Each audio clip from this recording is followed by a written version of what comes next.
हम्म। Hello students, आज class 9 का जीव विज्ञान प्रारंभ किया जा रहा है, जिसमें हम पहला ही चैप्टर पढ़ेंगे प्राकृतिक संपदा। प्राकृतिक संपदा क्या होता है? प्रकृति द्वारा जो हमें प्रदत्त वस्तुएं हैं उन्हीं को हम क्या कहते हैं? प्राकृतिक संपदा। जैसे वायु, जल, मृदा, ये सभी क्या है? प्राकृतिक संपदा के अंतर्गत आते हैं। पेड़ पौधे, जो पृथ्वी से खनिज मिलता है, ये सभी क्या है? प्राकृतिक संपदा है। ठीक है, उसमें पढ़ेंगे हम जैव मंडल। जैव मंडल क्या होता है? तो जैव मंडल पृथ्वी का वह भाग होता है जिसमें जीव उपस्थित होते हैं। ये परिभाषा उतना सटीक नहीं है, इसीलिए हम दूसरा परिभाषा दे रहे हैं। स्थल मंडल, जल मंडल व वायुमंडल का वह भाग जिसमें जीव पाए जाते हैं उसे क्या कहते हैं? जैव मंडल कहते हैं। ठीक है,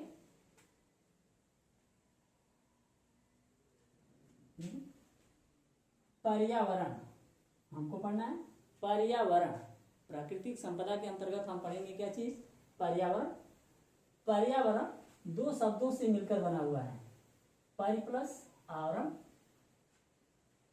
जिसका शाब्दिक अर्थ होता है, परि का अर्थ होता है चारों ओर से, और आवरण का अर्थ होता है घिरे होने से। यानी कि हम जिसके द्वारा चारों तरफ से घिरे हुए हैं, हमारे चारों तरफ जो भी उपस्थित वस्तुएं हैं जिसके द्वारा हम घिरे हुए हैं, उसी को क्या कहते हैं? पर्यावरण कहते हैं। जैसे अगर हम यहाँ पे अगर हैं तो हमारे चारों तरफ पेड़ पौधे यानी कि सजीव और निर्जीव सभी वस्तुएं हैं। इस तरह से वो आपका क्या बनाता है? पर्यावरण। पर्यावरण का अगर प्रकार देखें तो पर्यावरण के 3 भाग होते हैं, स्थल मंडल, जल मंडल और वायुमंडल। देखते हैं स्थल मंडल। स्थल मंडल क्या होता है? तो पृथ्वी का जो कठोर भाग है, पृथ्वी का जो कठोर भाग है, या जो पृथ्वी का जो कठोर भाग है, या पृथ्वी का जो ये स्थल है, यानी कि पृथ्वी का कुछ हिस्सा जल से घिरा हुआ है। जैसे 3/4 भाग जल से घिरा हुआ है, 1/4 भाग किससे? स्थल से आए, मिट्टी से बना हुआ है, उसी को हम क्या कहते हैं? स्थल कहते हैं। स्थल में क्या क्या आपके हो जाते हैं? स्थल के लिए आता है मृदा। देखिए, पृथ्वी की संरचना में पृथ्वी की संरचना कैसे है? नाशपाती के आकार की है, बीच में थोड़ी सी दबी हुई है।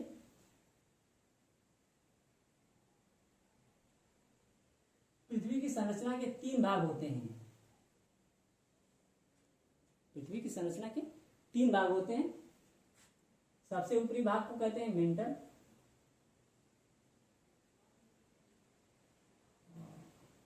भूपर पट्टी,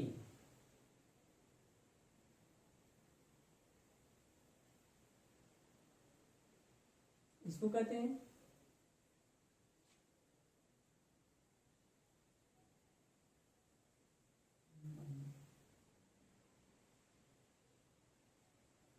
इसको कहते हैं कोर। ठीक है,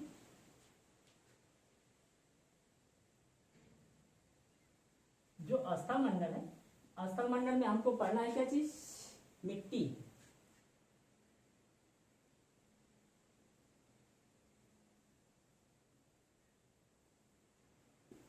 या भूमि।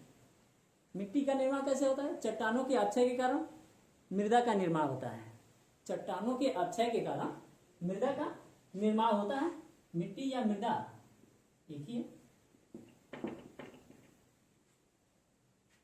कणों के आधार पर मृदा 3 प्रकार की होती है। कणों के आधार पर मृदा तीन प्रकार की होती है। इस तरह से अगर ये जब भूगोल पढ़ेंगे तो मृदा का 6 प्रकार बताया जाएगा। तो वहां पे वो कणों के आधार पे नहीं है, उसके रंग और गुण के आधार पे है। यहाँ पे कणों के आधार पे मृदा कितने प्रकार की होती है? 3 प्रकार की होती है। पहला होता है गाद मृदा, दूसरा चिकनी मृदा और तीसरा बलुई मृदा।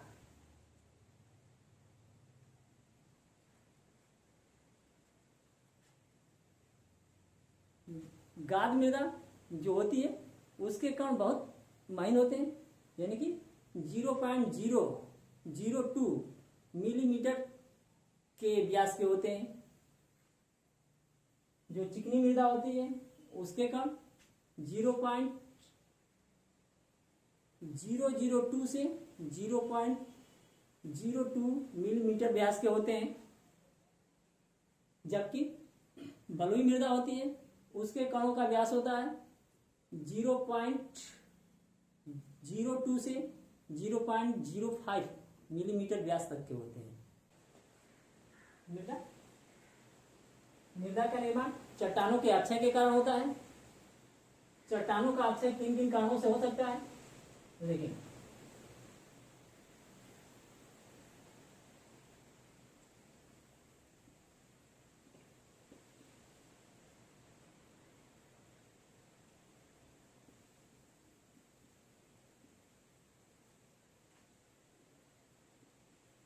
पहले नंबर पे देखते हैं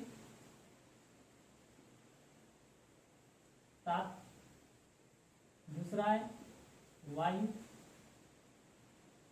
तीसरा है जल,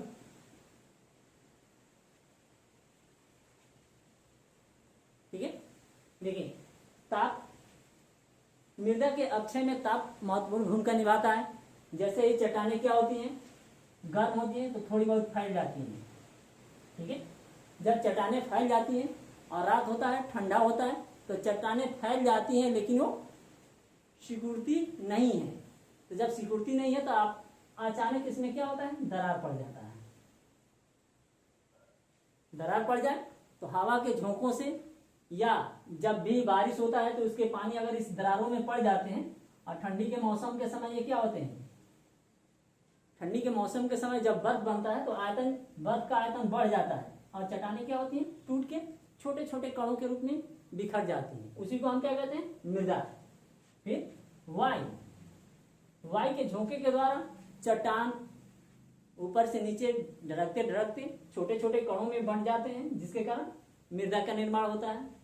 जल, अभी आपको बताएं कि जल भी जब तेजी से बह रहा हो, तेजी से यानी कि जल हमेशा ऊंचे से नीचे की तरफ बहता है, ऊंचे से नीचे के तरफ बहता है। उससे कहा गया है कि जल अपना तल स्वयं ढूंढ लेता है। तो हमेशा जब जल तेजी से बहता है तो अपने साथ चट्टानों के कणों को बहा के लाके नदियों में, झीलों में, तालाबों में भर देता है। इस तरह से मृदा का निर्माण होता है।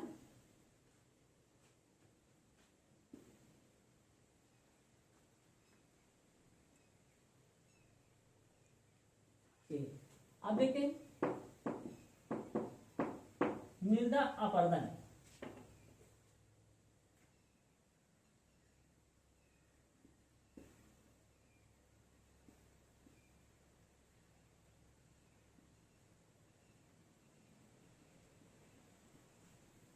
मृदा अपरदन क्या होता है, भूमि की जो ऊपरी परत होती है उपजाऊ होती है, किसी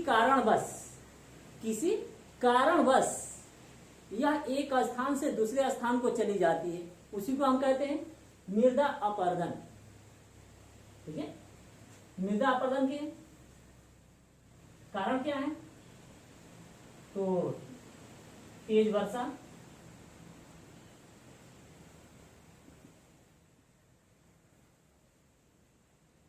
वन कटाव,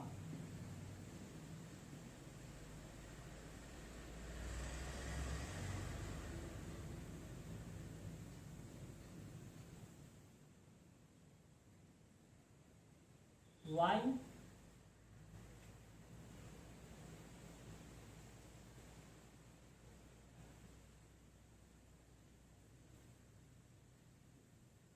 पशुओं को खुला चराना,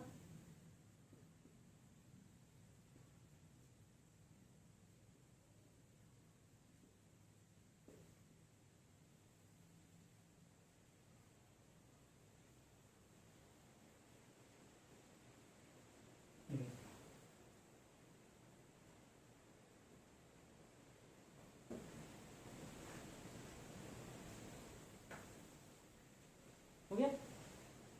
मृदा अपरदन तेज वर्षा, वन कटाव, वायु से तथा पशुओं के खुला चराने से मृदा अपरदन होता है। जैसे तेज वर्षा हो रहा हो तो देखते हैं कि जहाँ पे पेड़ पौधे होंगे वहां पे तेजी से बारिश होता है, लेकिन उसके जड़ का जो मिट्टी होता है हटता नहीं, लेकिन उसके किनारे किनारे आप देखेंगे कि वहां की मिट्टी क्या होती है, कट के दूसरे जगह बह के चली जाती है। वन कटाव का मतलब पेड़ पौधे मिट्टी को जकड़े रहते हैं, पेड़ पौधों की जड़ें मिट्टी को जकड़े रहती हैं। जब ये काट दिए जाते हैं तो ये मिट्टी का बंधक क्या होता है, ढीला पड़ जाता है, और बारिश के कारण या बाढ़ के कारण ये मिट्टी बह के ऊंचे स्थानों से नीचे की तरफ चली जाती है, जिसका कोई उपयोग नहीं रह जाता है। वाई जैसे खेतों की जुताई करा के किसान क्या करता है, उस पे पट्टा नहीं चलाता है और वैसे ही छोड़ देता है, और जब आंधी तूफान चलता है तो उस खेत की मिट्टी को उठा के कहाँ, जहां नीचा स्थान होता है वहां ले जाके बैठा देता है। इस तरह से मिट्टी कटाव होता रहता है। पशुओं को खुला चराने से, जैसे पशुओं के लिए भी एक चरागाह होना चाहिए जहां पे नियंत्रण, चराई के लिए नियंत्रण हो।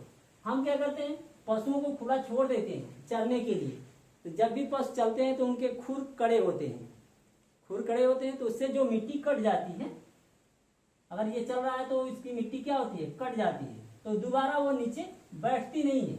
हवा के झोंकों से, तेज वर्षा के कारण ये एक स्थान से बहकर दूसरे स्थान को चली जाती है। इस तरह से मृदा कटाव होता रहता है। अब देखते हैं मृदा कटाव को रोकने के उपाय।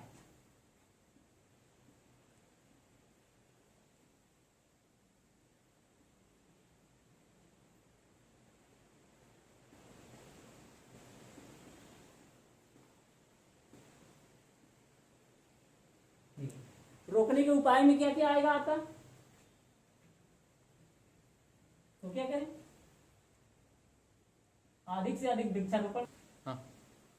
मृदा कटाव को रोकने के उपाय, मृदा कटाव को रोकने के उपाय में पहले नंबर पे आ रहा है अधिक से अधिक वृक्षारोपण कर, वृक्षों को अधिक से अधिक लगाएंगे, मृदा कटाव कम से कम होगा।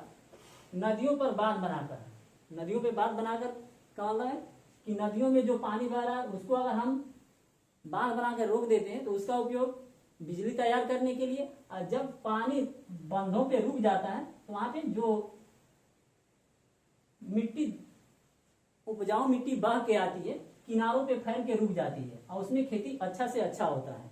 इस तरह से हम नदियों पे बांध बनाकर मिट्टी कटाव को रोक सकते हैं। खेतों की मेड़बंदी व पट्टा चलाकर, जैसे आपके जो भी खेत है इसकी मेड़बंदी अच्छे से कर दीजिए, जो भी बारिश का पानी आएगा अगर तेजी से न बहे, मेड़बंदी करने का मतलब कि पानी तेजी से ना जाए, जिससे आपके खेत की उपजाऊ मिट्टी दूसरे खेतों में न पहुंचने पाए। और पट्टा चलाकर जब भी आप खेत की जुताई कराइए तो उस पर पट्टा आवाज से चलवा दीजिए। पशुओं के खुला चारण पे रोक लगाकर। That's is all, thanks.